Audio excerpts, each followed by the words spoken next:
Mais c'est quoi ces matchs de barrage, les gars? Non, ça va être la guerre, les frères. Ça, c'est pas des matchs de barrage pour se qualifier à la Coupe du Monde, ça. Ça, c'est des barrages de police. Ça t'attend à l'arrivée avec les menottes et une matraque. Vous vous rendez compte ou pas? Regardez juste les matchs. Cameroun, Congo. D'un côté. Et de l'autre côté, Gabon, Nigeria. Vous vous rendez compte déjà que c'est des matchs de fou, pour commencer, ça. Pour le même prix, ça, c'est demi-finale de Coupe d'Afrique, hein, pour commencer. C'est pas suffisant. Tu prends le Congo, par exemple. Le Congo, déjà, ils doivent battre le Cameroun. Déjà, ça, c'est compliqué.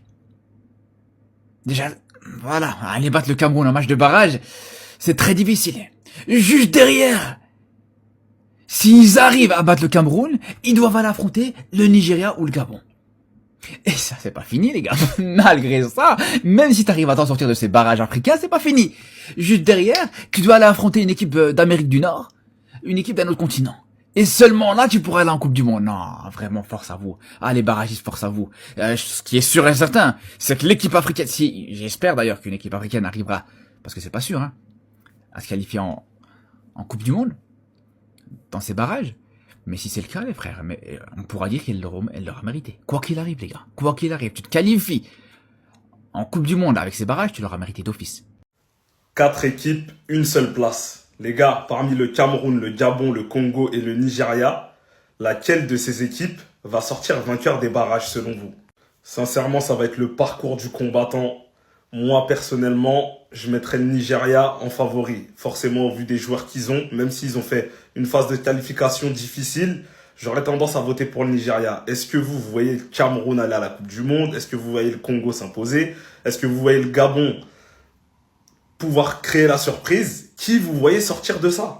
Et surtout, la deuxième question, très importante, c'est est-ce que une fois sortis de ces barrages-là, ils seront capables de battre une autre équipe d'une autre confédération? Ça veut dire ça peut être Asie, ça peut être Amérique du Sud, ça peut être un barragiste de n'importe quel continent. Donc selon vous, est-ce qu'on aura une équipe supplémentaire africaine à la Coupe du Monde ou est-ce que ces équipes-là vont se faire sortir tout simplement? Donc dites-moi en commentaire sur qui vous mettez une pièce entre ces 4 nations-là. Je sais pas si vous êtes prêts, mais là c'est la vraie guerre qui va commencer. Regardez-moi les matchs qui arrivent pour les barrages. Cameroun contre la RDC, Gabon, Nigeria. 2 matchs très particuliers avec le Cameroun et la RDC qui vont s'affronter. Une équipe de la RDC qui était l'une des meilleures sur les éliminatoires si on prend depuis le début, mais qui a chuté sur la fin. Cette défaite contre le Sénégal elle leur a fait mal et ça se ressent aujourd'hui. En face avec une équipe du Cameroun qui était l'une des plus décevantes, très clairement, dans ces éliminatoires, qui n'a pas montré grand-chose, voire même rien. Quelques individualités qui ont fait plaisir, mais le lion ne dort jamais, comme ils disent. Donc, il faut faire attention. Quels sont vos pronostics pour cette rencontre dans un premier temps? Et après ça, on a Gabon-Nigeria. Une équipe du Gabon qui a faim. Aubameyang qui veut décrocher ce ticket pour sa nation, le premier. Et le Nigeria, une des plus grandes nations en Afrique. On connaît l'histoire. Qui, pareil, à l'image du Cameroun, que j'ai trouvé très très moyenne comme équipe. J'ai pas vu ce que je voulais voir. L'effectif, il est costaud. On a un Eric Schell qui vient d'arriver, mais on reste sur notre faim. Il y a le fait qu'il se réveille quand même sur la dernière journée avec Osimhen qui déchire tout avec un énorme triplé. Qu'est-ce que vous pensez de ce match-là? Qu'est-ce que ça va donner? Quels sont vos favoris? Mettez vos pronostics en commentaire là et on s'attrape. Les gars, on n'a pas peur des barrages là. On a Brian Meyo, le petit là fait une entrée, on dirait Lamine Yamal. Dès qu'il touche le premier ballon, passement des jambes, paf, centre. Oh, dès qu'on a vu ça, c'est fini, on savait qu'on avait gagné. Bicyclette, les triples, oh, il sait tout faire le petit là. Il est bon, il est monstrueux. On va avoir peur de qui? Les Nigériens. Les Nigériens, c'est des tocards. Petit groupe, on leur a donné pour passer là. Ils ont fini barragistes. Alors que nous, on avait les champions d'Afrique. Hein. On a fini juste à un point derrière eux. Eux là, rien. Les tocards, on va les taper. Après, si c'est Congo ou bien les Camerounais, on va les taper. Ça, c'est qui? Des personnes. Oh, après, celui qui va gagner va jouer contre les Sud-Américains. On n'a pas peur. La Bolivie, c'est qui? La Bolivie a quel joueur? Est-ce que la Bolivie a Aubameyang? Est-ce qu'ils ont les joueurs qui marquent les quadruplés? Ils n'ont pas ça. N'ayez pas peur, les gars. Posez le cœur. On n'est pas passé directement, c'est pas rien. Le roi, il rentre à la fin. Tout le monde est déjà placé, tout le monde est déjà qualifié là. Nous, on rentre à la fin. C'est comme ça que le Gabon va arriver. Ayez confiance au Gabon, les gars. On est les Kinga, on a tout le monde. Vous avez vu le match?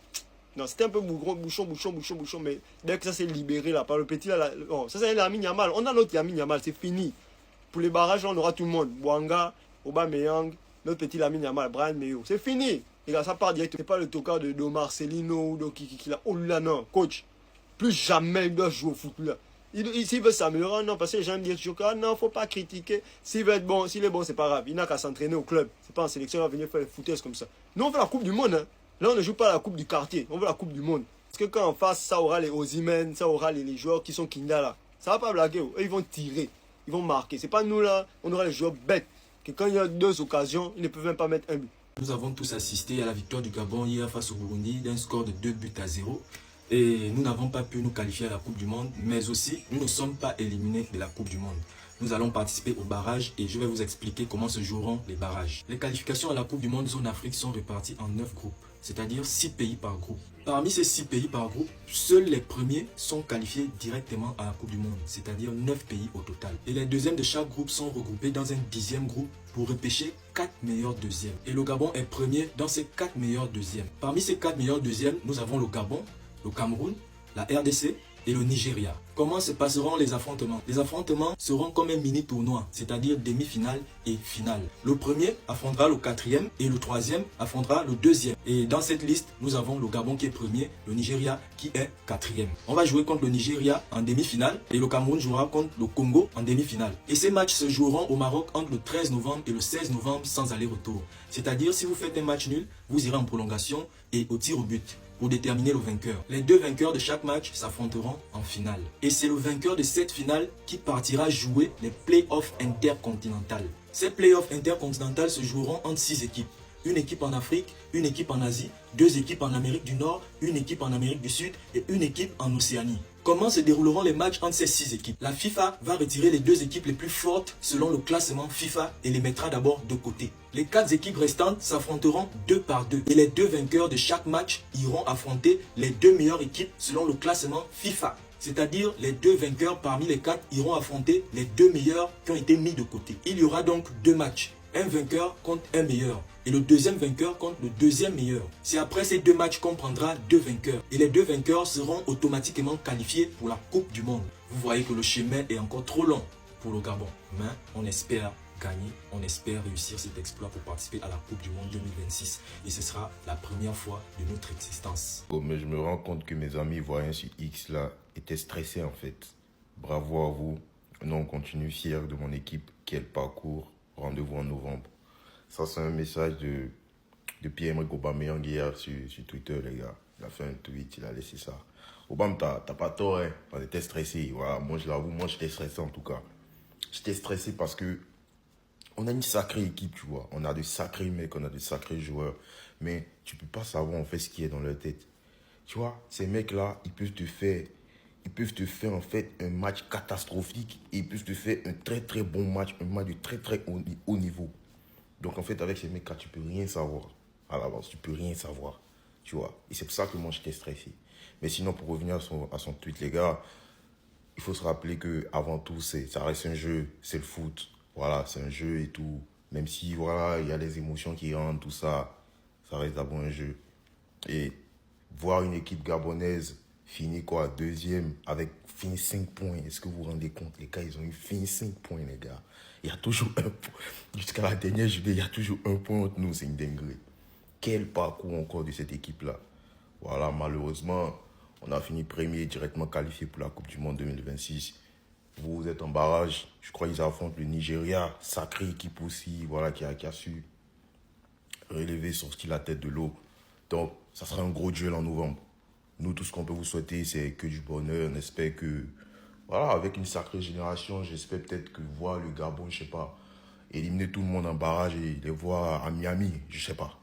Mais bon, c'est le jeu. Merci encore pour la force et puis, chill. Ce qui me plaît, c'est qu'aujourd'hui, là, il n'y a pas équipe qui me plaît que Burundi. En fait, je ne savais même pas pourquoi le Burundi a voulu résister pendant tout le match alors qu'au fond d'eux, ils savaient déjà qu'ils allaient perdre. Non, pourquoi vous avez résisté? Mais là n'est pas le souci maintenant. Maintenant, le souci, c'est le Kenya. Pourquoi vous êtes nul comme ça? Why are you so nul like that? You know what I'm saying? I don't speak English very well, but why are you nul like that? Hein? Bon, maintenant, je vous dis, c'est pas encore terminé parce que je vois les petits Ivoiriens sauter. Ah, Gabon, dehors. Non, c'est pas encore terminé. On va aller frapper le Cameroun parce que le Cameroun, dans ce moment-là, ils sont trop, genre, dans leurs élections, là. Ils sont plus sur le foot. Donc, on va aller les taper. 2026, ça, on va se retrouver au States. Vous connaissez. You know what I'm saying? I gonna improve myself for speak English good for speak to USA. Voilà, you understand? Félicitations au Gabon. Sachez que même si vous êtes deuxième, vous n'avez pas démérité. J'ai regardé tout le match jusqu'à la 70e minute. J'étais à décourager en fait. Je ne voyais pas de but. C'est à la fin que vous venez mettre 2 buts.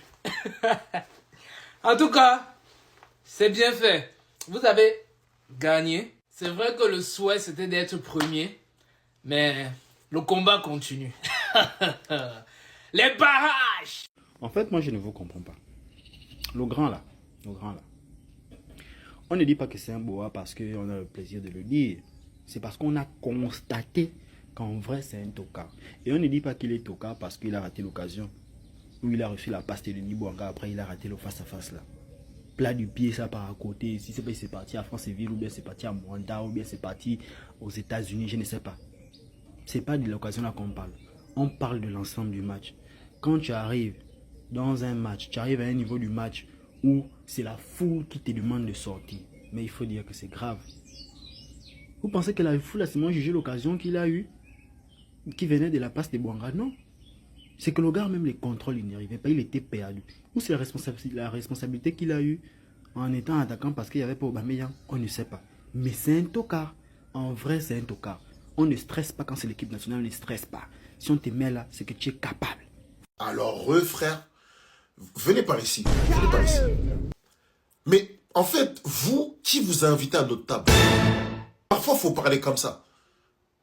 Faut parler comme ça parce que, en fait, à un moment, ils ont commencé à venir dans nos commentaires, venir ramener aussi leur bouche. Mais l'humilité, sa mère, là, c'est notre phrase à nous. Qui vous a invité? Ouais, c'était bien, on s'est amusé et tout, le suspense, les calculs. Mais vous y avez vraiment cru? Les meilleurs calculateurs, c'est nous. Les meilleurs joueurs, c'est nous. La meilleure équipe, c'est nous. La meilleure défense, c'est nous. À quel moment il y a votre place, les gars? Maintenant, je vais vous poser une question. Contre le Nigeria, plus jamais, hein? Plus jamais vous allez venir devant nous. Commencez. Plus, c'est la dernière fois.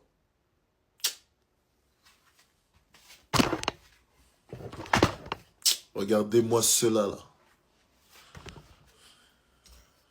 Mise à jour les gars, l'équipe nationale du Cameroun est enfin qualifiée pour les barrages de la Coupe du Monde 2026. Et pour ceux qui ne savent pas, les barrages de la Coupe du Monde 2026 dont l'équipe nationale du Cameroun est qualifiée correspondent à un autre tournoi que les Lions doivent jouer pour enfin obtenir les tickets pour la Coupe du Monde 2026 définitivement. Et dans cette vidéo, je vais vous expliquer comment va se dérouler ce tournoi et quelles sont les équipes que les Lions doivent affronter. Dans tous les cas, reste dans cette vidéo et je t'explique tout. Tout d'abord, le principe des barrages pour la Coupe du Monde 2026 en zone Afrique est très simple. Les 4 meilleurs deuxièmes des 9 groupes de qualification à la Coupe du Monde sont déjà connus. Comme équipe qualifiée pour les barrages de la Coupe du Monde 2026, on a le Cameroun, le Nigeria, le Gabon et le Congo. Vous-même, vous voyez déjà que c'est compliqué. Dans tous les cas, on a confiance au continent. Ces 4 équipes vont s'affronter directement en match qualificatif, c'est-à-dire pas d'aller-retour.